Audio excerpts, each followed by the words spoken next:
Greetings, royal queens and kings. Welcome to Paradise, the morning show hosted by Queen Tulsa.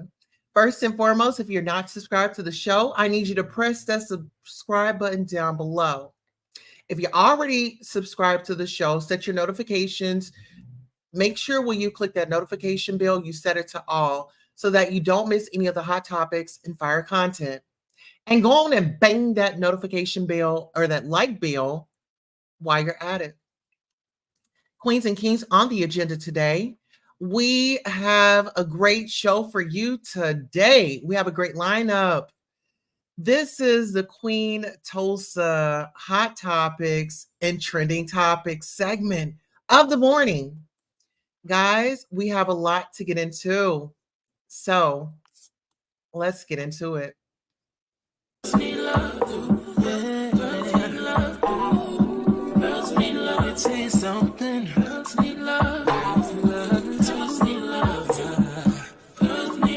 What's a girl to do?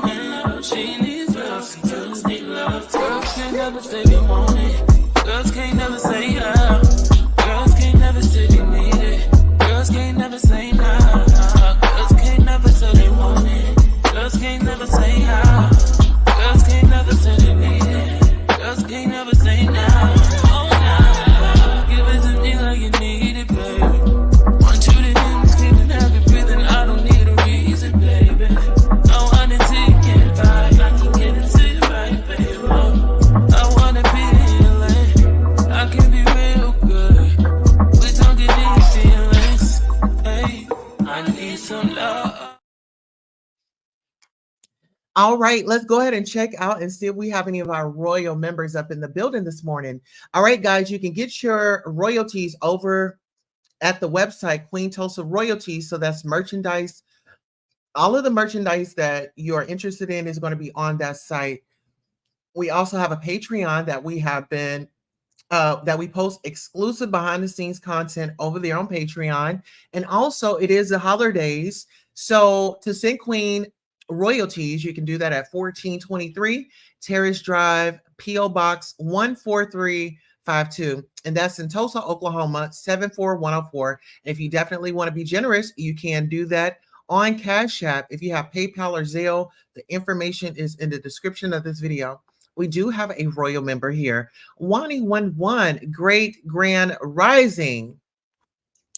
Well, listen, let's go ahead and just really get into the situation because, you know, this is hot topics and trending stories.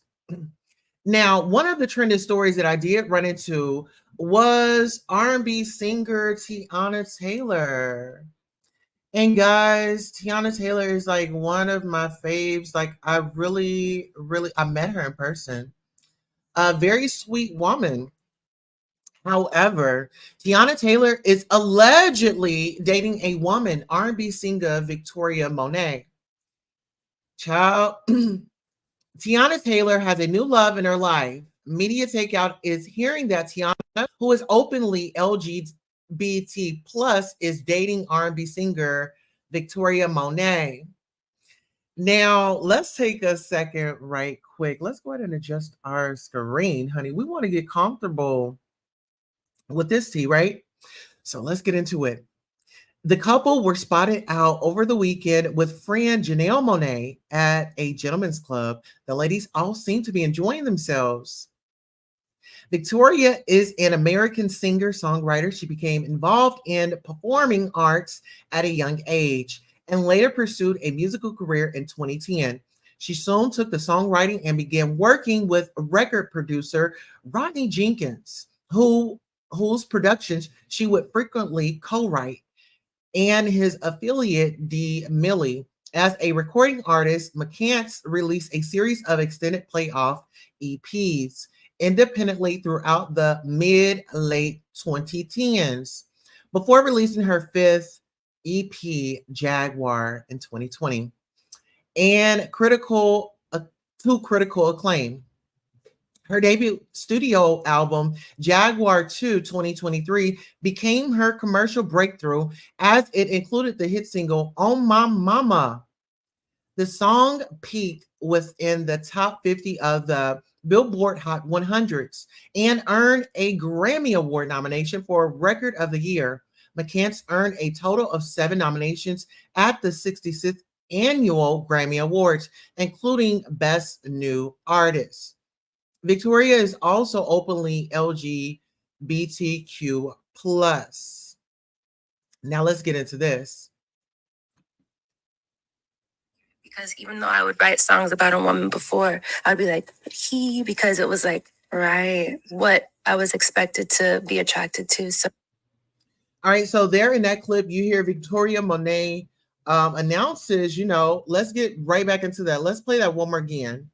Songwriting, I stopped using pronouns that weren't accurate because even though I would write songs about a woman before, I'd be like, he, because it was like, right, what I was expected to be attracted to. So, All right. So, with that being said, child, how you doing? Okay, listen here. We are no stranger to the LGBTQIA plus community. Listen here, we are very friendly and we want people to be themselves, right? And that's why it's paradise. Welcome to paradise over here at the Queen Tulsa show. Now, listen, we do have some more hot topics. Now, let's go ahead and swing on over to. Actually, we're going to wait on Diddy. So now we're going to switch on over to Tory Lanez's bodyguard. Alleges Kelsey Harris had the pal when Megan Thee Stallion was inserted. When her foot had encounter. Oh, let's get into it. So let's give it up for Lyndon Aboyi, December 13th, 2023. Jaquan Smith, the bodyguard and driver who was driving the SUV the night that Megan Thee Stallion was shot by Tory Lanez, said in a sworn statement to California Court of Appeals that it was Megan's then friend, Kelsey Harris, who had a gun in her hand at the time of the shooting. In a sworn affidavit, Smith claims Kelsey was holding a gun and that Lanez tried to take the gun from Kelsey when it was fired. Both Miss Pete and Mr. Peterson returned to the car after a few minutes. Smith said in his sworn statement, Miss Pete was bickering, but I am unsure of the exact words she was saying. She seemed upset. The four of us left Miss Jenner's residence. Now let's get up into it because I feel like we're gonna have to go on a hunt. And I want to break down that story and how it went down. But unfortunately, we don't have enough time to do that today, right? And so he says Megan and Tory got in an argument. And at one point, Megan hopped out to sit at a bus stop. She and Tory talked before returning to the vehicle. Miss Pete started the argument again, and Miss Harris asked what was going on. Mr. Peterson told her that he and Miss Pete had been dating and intimate. Smith continued in his sworn statement. According to the driver, Lanez had been seeing both of them in an intimate way, which caused the drama. He said he pulled the car over and Megan and Kelsey started fighting. Kelsey allegedly pulled out the weapon and Megan tried to take it from her. Smith says Lanez tried to intervene to stop the fight, but the gun went off. The bodyguard says he did not see who pulled the trigger. Well, you know what? To me, I feel like why didn't Tory speak at his trial? And why didn't the bodyguard say something at the trial? I mean, it's a little too late for me. It's like you all knew what was going on. And, a man's line, his freedom was on the line. Why wouldn't you stand up and just admit to what really happened?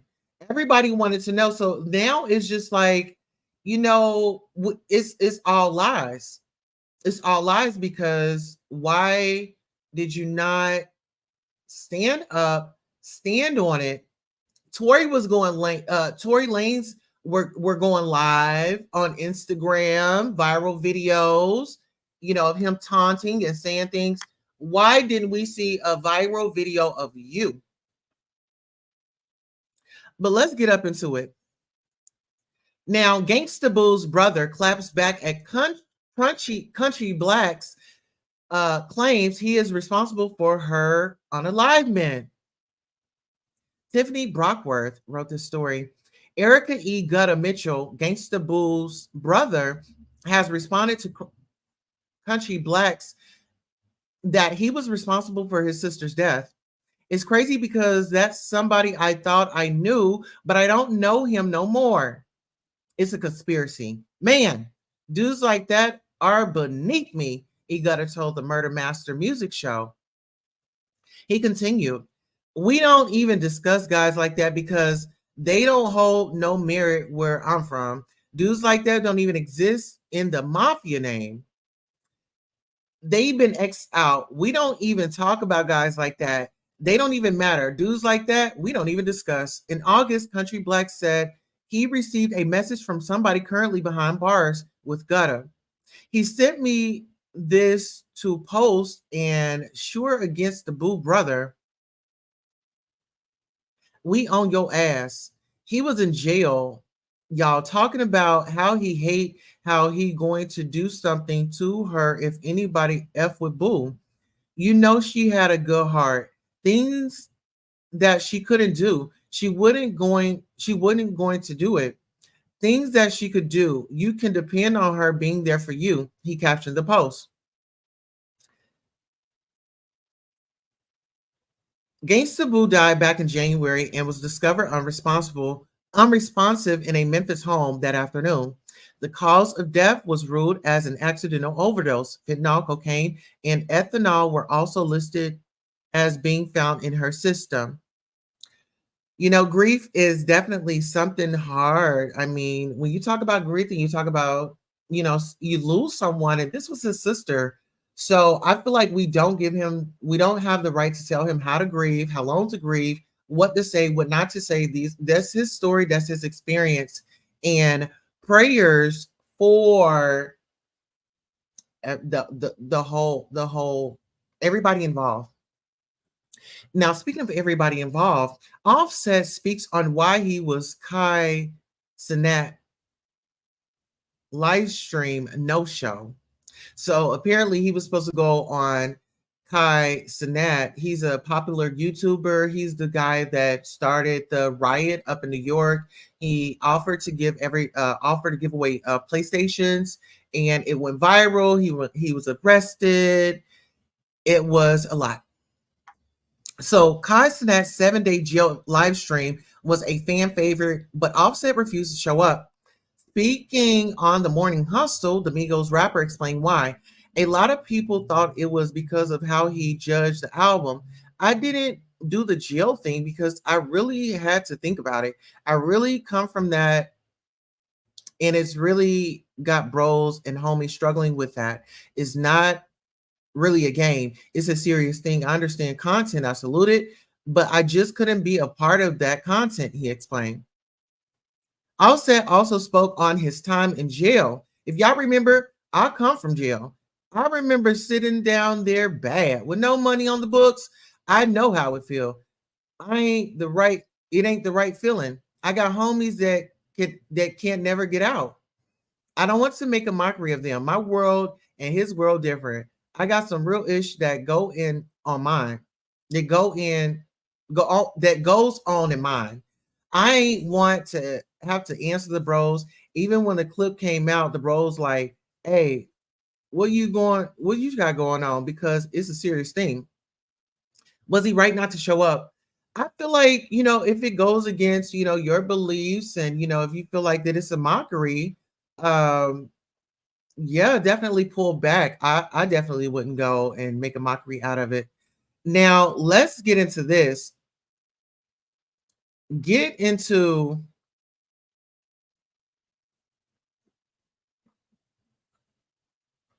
Kodak Black denies using cocaine, says he uses Percocet and meth. Kodak Black is speaking out about his recent arrest for cocaine possession, but the rapper says he does not use cocaine, but admitted to using Percocets and meth. I was asleep in front of my family house, bro. That's it. That ain't illegal, he said before calling the arrest bogus. Come on, fam. Hell effing no, bro. Hell no. I ain't finna say I'm against motherfuckers that do coke. Man, I ain't do that ish, said Yak. He continued, if that ish ain't me, don't put that on me. Don't convict me of some ish that ain't me. Them people went cocaine on me. That's the only ish that I'm flaming about. I done told y'all I did meth before. I ain't into that ish. I ain't riding around with no cocaine. Kodak pleaded not guilty to charges of third-degree cocaine possession, tampering with physical evidence, and improper stop, stand, park after he was arrested last week in Plantation, Florida. Which how it seems like we need a little bit of recovery. And speaking of recovery, I think the judge needs to order him, weekly drug tests and ban him from, those substances. If it's got you falling asleep behind the wheel, I mean, oh, child. Now let's get into it. Late rapper Takeoff's SA accuser targets his mother. A woman who filed a SA lawsuit against Migos rapper Takeoff now wants to add his mother, Tatiana Davenport, as a defendant since the rapper was murdered last year. The Jane Doe says the rapper sexually assaulted her at an Encino house party on June 23rd, 2020. According to Doe, Takeoff tried on several occasions to make moves on her, but she turned him down. She says she later went to a bedroom to lie down, and he followed her and forced himself on her and engaged in intercourse. Davenport is currently acting administrator of his estate in a Georgia probate court. So she would like her to be listed as a defendant. Takeoff's attorney denied the allegations back in 2020. We have reviewed the allegations and have similarly done our own due diligence. Drew Finling said, "What has become abundantly clear is that the allegations made against Takeoff are patently and provably false. The claims and statements made regarding this lawsuit indicate that the plaintiff's representatives have not spoken with relevant witnesses or reviewed available evidence." Houston police arrested and charged 34-year-old Patrick Clark. According to reports, Clark fatally shot the rapper during an altercation over a high-stakes dice game at 810 Billboards and Bowling on November 1st of 2022. Clark says he's innocent. I remember that, and rest in peace. I just feel like, artists, you've got to do better. You've got to do better. We need security. I mean, if you've made it, but they do say, like Fantasia said, speaking of a dice game, I don't know if he needed the money, but if you guys know Fantasia Barrino, she had lost everything twice and she had to get it back up. But even I think before that happened, she said that she didn't really have any money. When you get it up to these contracts, that's why it's so important to learn how to read. It is some adults out here that do not how to read. So we're not just talking about reading, we talk about reading and comprehension. Because I look at the judicial system and I just say, I feel like a lot of people would be better off if they had the education behind them. I mean, they know the rap lyrics and this, that, the third, but when it comes to the important things that are going on, like right now, reading comprehension is definitely, let's get into it. All right, so we are going to go ahead and get on over to Diddy. Now, listen, we will be reliving P. Diddy here after the show. We'll have, the bonus show or the Queen Tulsa experience, however I name it. But the show's already made. TikToker says Diddy's home was raided by the feds while he was in London.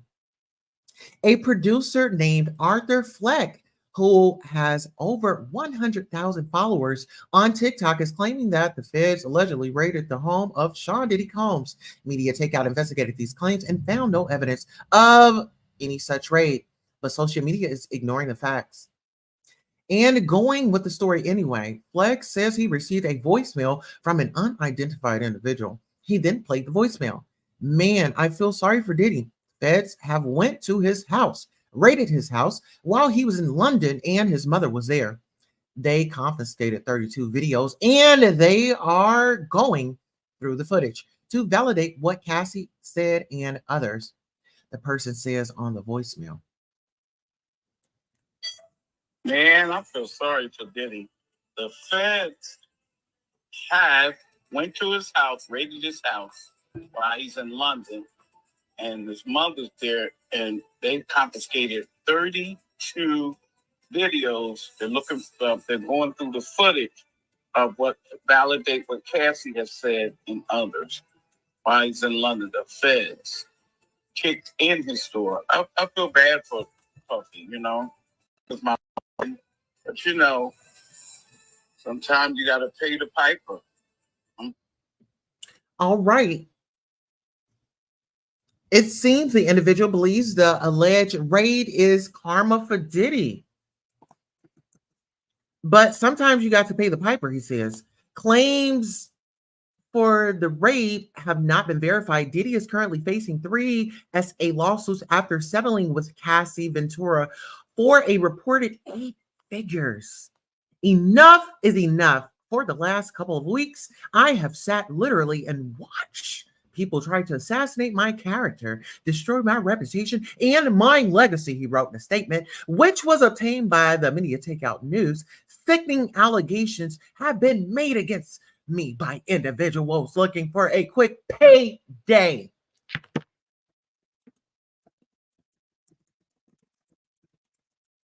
What do you guys think? Girl is giving whole deflection. I want him. It seems like he's scrambling. I like it. It seems like he's scraping and scrambling. It seems like he's scraping and scrambling. And there was footage of Young Miami with him. And listen here, Young Miami, if you're watching this morning show, which I hope you are, how you doing? And get your coffee so you can wake up. Okay, get into this, honey. You need to run for the hills. Listen here, if you start building your escape plan right now, listen here, you need to get away, okay? And quick, fast, and in a hurry, because you're going to get swallowed up. You are going to get swallowed up in this whole kerfuffle because it says a lot about you and your character.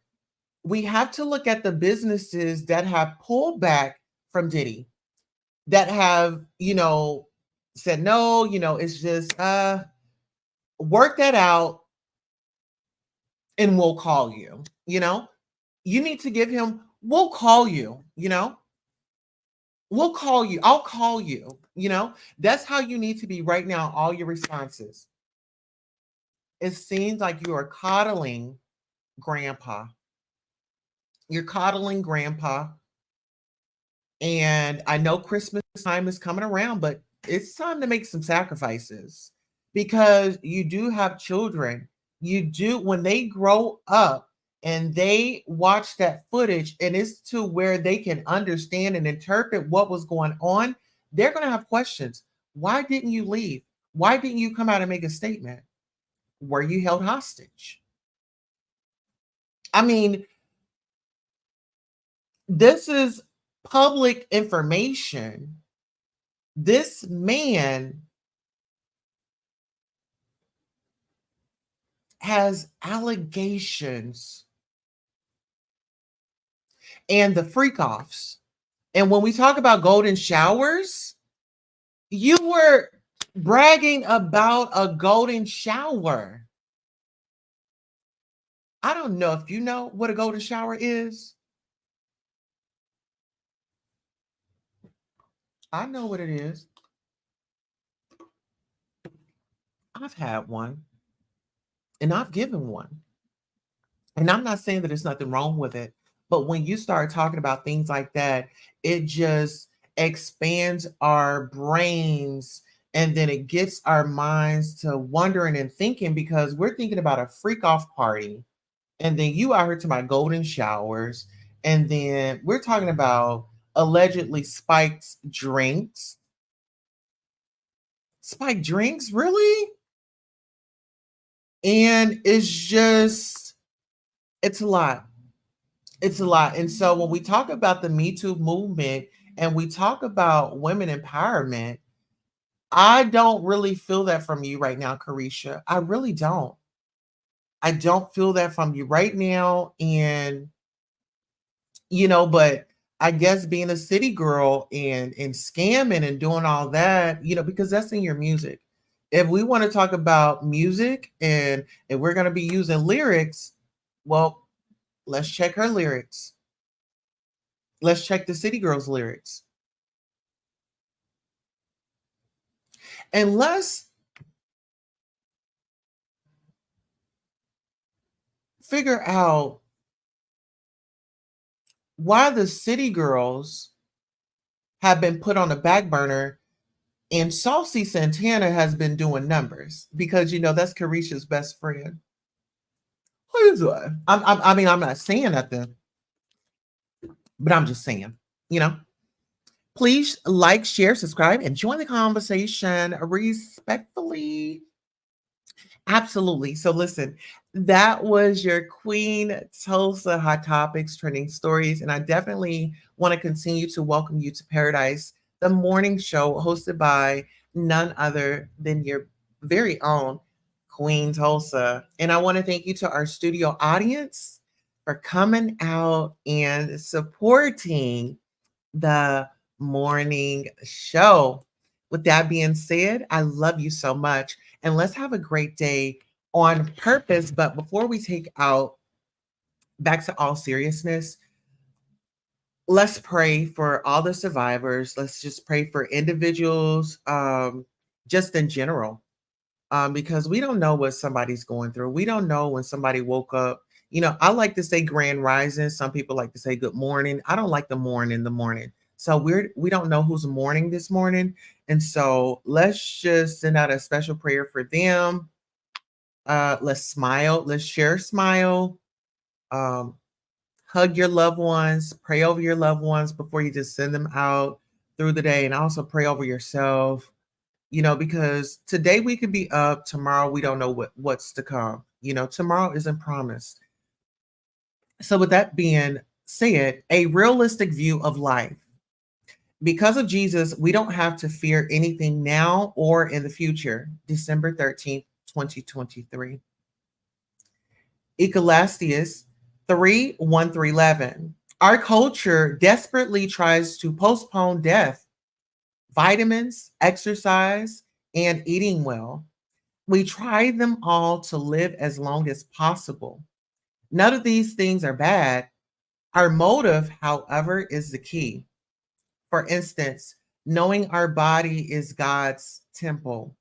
1 Corinthians 3:16. We should take care of his dwelling. On the other hand, if we are trying to live longer because we're afraid of dying, then that is not of God. His word teaches us fear isn't for him. 2 Timothy 1-7, 1 and 7. But more than that, since Jesus died in our place, all who trust in him as their savior need not dread death. In fact, the Apostle Paul assures us that far from being a terrifying change, physical death actually leads believers home to be with the Lord forever. 2 Corinthians 5:8. In light of these truths, it's wise to be prepared. The first step is to make sure you know Jesus as your Lord and Savior. Next, live a surrendered life and strive to walk according to his will. Since it's an inescapable fact that life on earth is temporary, ask, how can I live? How can I best live in order to be ready when God decides it is time? That is your daily devotion this morning. I love you so much. Have a great day on purpose.